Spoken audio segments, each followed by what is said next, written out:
Alors, nous sommes le 18 juillet 2017, il est 9h20. Rapidement, je vais, parce que là j'ai le temps de le faire un petit peu, de vous lire en fait la suite de la page sur laquelle d'ailleurs je vais vous mettre le lien. Ce qui est disponible d'ailleurs, il y a un extrait tiré de Wikipédia et disponible sur internet. Alors, j'ai pas été plus loin, hein. Alors, voici un extrait tiré de Wikipédia et disponible sur internet. Les Had, arabes, en arabe, oui d'accord, ils ont mis l'écriture, furent un peuple d'Arabie situé à plusieurs reprises par le Coran, dont la capitale aurait été Hiram, aussi nommé Ubar. Dans le Coran, ce peuple est souvent associé au peuple de Lot et au Tamoud. Ce peuple était constitué d'anciens Sémites, les premiers pères des Arabes. Le royaume Had dura du Xe siècle avant Jésus-Christ au IIIe siècle de l'ère chrétienne. Leur premier contact avec les Grecs eut lieu grâce au géographe Ptolémée, qui nomma ce peuple les Ubarites, Iobaritae, en latin ou grec, d'après leur capitale. Il semble que les Had vivaient entre l'actuelle partie est du Yémen et la partie ouest d'Oman, au nord de la mer d'Arabie, jusqu'au mont Dhofar et jusqu'au désert de Rouba al-Khali. Certains savants pensent que c'est dans cette région que commença la domestication du chameau. La ville de Ubar, située dans cette région, fut une plaque tournante du commerce. La cité de Ubar ou Hiram était vraisemblablement parvenue à la prospérité grâce au commerce de l'encens. Elle fut renommée aussi pour la construction des piliers. À une période indéterminée entre le IIIe et le VIe siècle de l'ère chrétienne, le royaume des Had s'effondra, peut-être à cause d'une catastrophe naturelle ayant détruit la ville de Ubar. Encore une fois, ça les poursuit. Le Coran affirme que la ville de Hiram fut détruite par Allah après que les Had transgressèrent, semèrent la corruption et adorèrent des idoles. Le prophète Houd leur fut envoyé pour les mettre en garde car ils vouaient un culte à la ceinture d'Orion. Selon le récit coranique, les habitants n'écoutèrent pas les avertissements du prophète et refusèrent d'adorer Allah. La ville fut alors détruite par une grande tempête de sable. Savez-vous ce qui est encore meilleur que la charité, le jeûne et la prière? C'est de maintenir de bons rapports avec les gens, car les querelles et la rancœur détruisent l'humanité. Muslim Bukhari. Voilà, ce que j'aime d'ailleurs chez ce qu'ont fait les Arabes par rapport au Coran, au vrai Coran, parce qu'il y en a deux, c'est d'avoir pris toutes les informations possibles et inimaginables de toutes les philosophies de toutes les personnes. D'ailleurs, pour vous dire, il vaut un culte à la ceinture d'Orion. J'espère que ça fait tilter beaucoup de gens. La ceinture d'Orion, Orion qui chasse le mal d'ailleurs, c'est un chasseur. Il faut savoir que c'est là où il y a la porte du premier palier du paradis. C'est là où j'ai vu Jésus et Bouddha au niveau spirituel, d'accord. Quand ce qui m'est arrivé, que j'avais appelé mon ange Elémia, et du coup je me suis retrouvée avec l'archange Gabriel, Jésus et Bouddha. Donc, pour vous dire que la ceinture d'Orion, ces gens-là voulaient justement, en fait, il y a eu confrontation de messages et d'incompréhension. C'est-à-dire que les gens refusèrent d'adorer Allah parce qu'ils savaient que les gens qui mouraient, donc partaient, et c'était l'âme s'en va vers Orion, d'accord? Et justement, après Orion, c'est comme dans le film No Solar, c'est exactement ça. C'est pour ça aussi qu'en Bolivie, et je sais plus, ah oui, en Turquie, à Göbekli Tepe, vous avez toujours cette histoire de piliers, en fait, pour former une porte. En Bolivie, la porte, elle est carrément dans un mur de pierre, parce qu'ils retranscrivent ce qu'ils voient, ce que les gens ont vu de l'autre côté, c'est-à-dire la connexion avec le divin au niveau de votre glande pinéale, de votre esprit. Alors, ils vouaient pas un culte, parce qu'ils ont pris ça pour un culte, on le nomme le culte, mais ça ne l'est pas du tout. C'est vraiment quelque chose qui fait partie de nos vies. Il y a des tas de gens qui ont fait des NDE et c'est exactement ce qu'ils voient. Pour beaucoup, il y en a d'autres non. Eux, c'est carrément l'enfer, ils sont dans leurs acidités cumulées par plein de choses. Donc,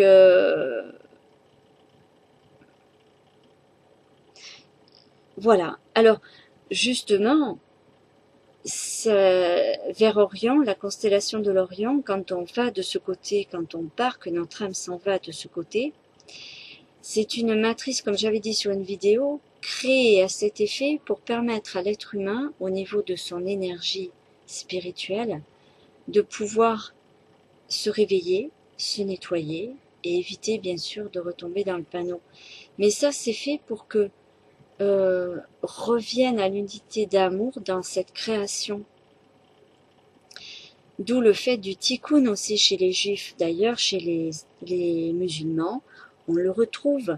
Savez-vous ce qui est encore meilleur que la charité, le jeûne et la prière? C'est de maintenir de bons rapports avec les gens, car les querelles et la rancœur détruisent l'humanité.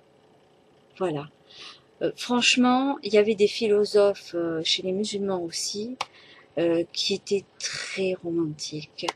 Je trouve ça bien à l'heure actuelle où on veut diaboliser tous les Arabes. On dit que tous sont mauvais. Non, c'est celui qui choisit d'être mauvais qui vraiment va se planter. Mais il ne doit pas prendre comme fond, d'ailleurs, ces élites, tout prendre. Enfin bref, vous m'aurez compris, entre la drogue, la prostitution, la pédophilie, la manipulation, je dirais, de sorcières, hein, la Jézabel, hein, à travers la mauvaise alimentation, enfin bref. Donc, et ici, nous sommes quand même sur une terre de bonté, et l'être humain est bonté. D'ailleurs, je lis une autre remarque qui a été faite.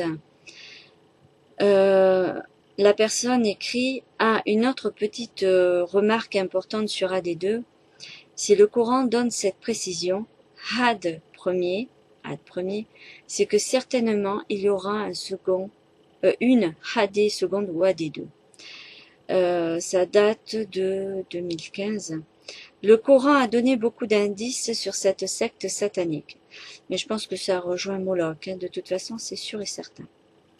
Suffit juste de faire des liens entre ces indices et le système sous lequel nous sommes prisonniers, la matrice. Donc même chez les musulmans arabes, vous avez des personnes qui se rendent compte, là aussi, et c'est magnifique, parce que c'est là où les religions peuvent faire la paix, mais avec des gens comme ça. Voilà. Alors, je vais sur le lien qu'elle a mis. Alors, il est dit dans ce texte, c'est quand même assez long. Bon, alors, les bombes nucléaires n'existent pas. C'est quand même impressionnant, hein. Je remonte, hop là. Ils disent que ça n'existe pas. Après avoir découvert que la Terre était plate. Alors, le site là, c'est helmhadi.canalblog.com. Ce sont des archives. Donc, je vous lis un petit peu le texte. Je vais voir 9 minutes. Je vais prendre 3-4 minutes. Alors, après avoir découvert que la Terre était plate et non pas sphérique, comme on nous l'a fait avaler dès l'enfance, et après avoir découvert que les satellites, eux non plus, n'existent pas aussi, et qu'il s'agissait d'une grosse autre arnaque de la NASA pour soutirer de l'argent en milliards de dollars au peuple américain et au reste des pays endormis de la planète, bien sûr, les chocs, des catastrophes, le temps que tout le monde se réveille, il n'était plus possible de ne pas aller vérifier un autre dossier tout aussi intéressant, celui des bombes nucléaires, et de se poser la simple question: est-ce que les bombes atomiques existent? J'ai une photo d'Enola Gay avec le chiffre 82. Le pilote était Paul T. Oh, je ne veux pas amocher son nom.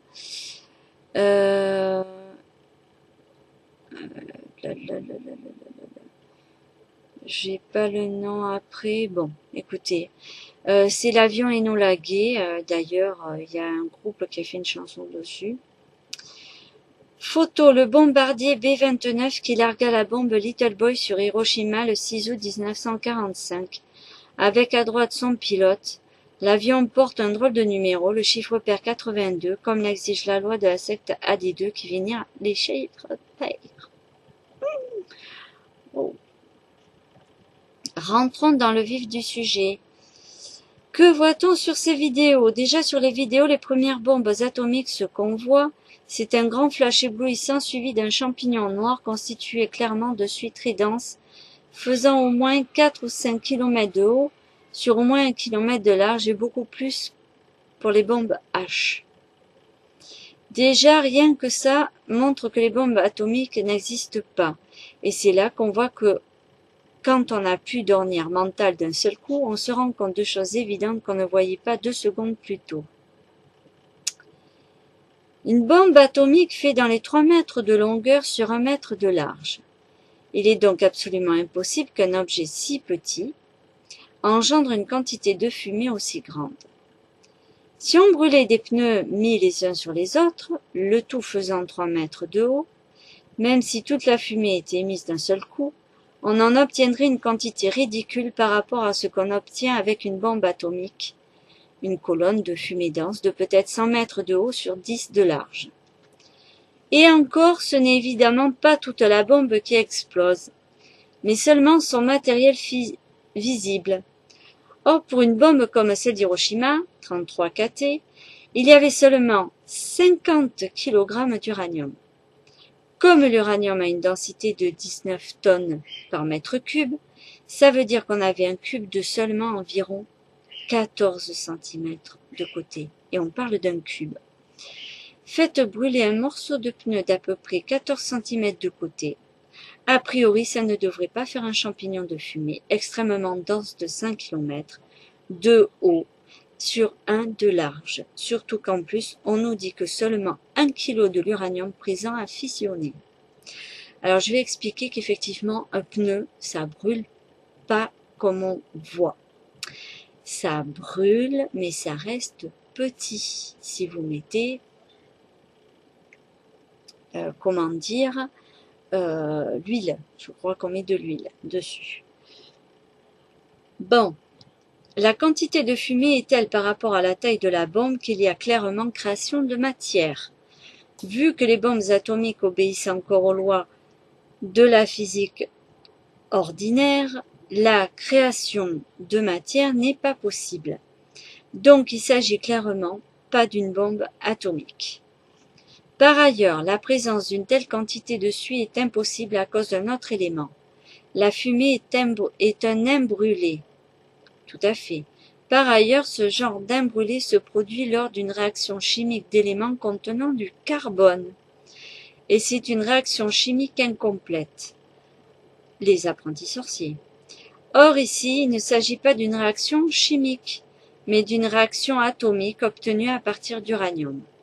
Donc, on ne voit pas pourquoi il y aurait des imbrûlés. En plus, cette réaction atomique est censée être quasi parfaite et transformer la quasi-intégralité de la matière fissible présente en énergie. Alors que la présence d'une fumée noire épaisse comme celle qu'il y a sur les vidéos montre clairement une réaction chimique de très mauvaise qualité et une réaction chimique à partir d'une matière contenant beaucoup de carbone. Alors, je vous lis pas la suite, je vais vous laisser le soin de lire. Je vais vous mettre de toute façon le lien en dessous de la vidéo. Mais ça, c'est de la bombe. Parce que vraiment, je crois... Ah oui, je crois me souvenir. Oui, la phrase, en fait, je croyais que c'était visible. Et en fait, c'est... La phrase, c'est « Et encore, ce n'est évidemment pas toute la bombe qui explose, mais simplement son matériel fissible. » Puisqu'après, on parle de la bombe d'Hiroshima. Donc, je vais vous mettre le lien du site pour que vous puissiez lire. Franchement, c'est comme la guerre de 39-45. J'ai appris que le général de Gaulle avait sauvé la France par le sud de la France et non par le nord. Bref, il y aurait des preuves que il y a le matériel utilisé pour la guerre était du carton. Et là, le carton est mis sur le commerce pour faire des meubles, etc. Je crois que... à vous de juger. Bon, je vous dis à bientôt.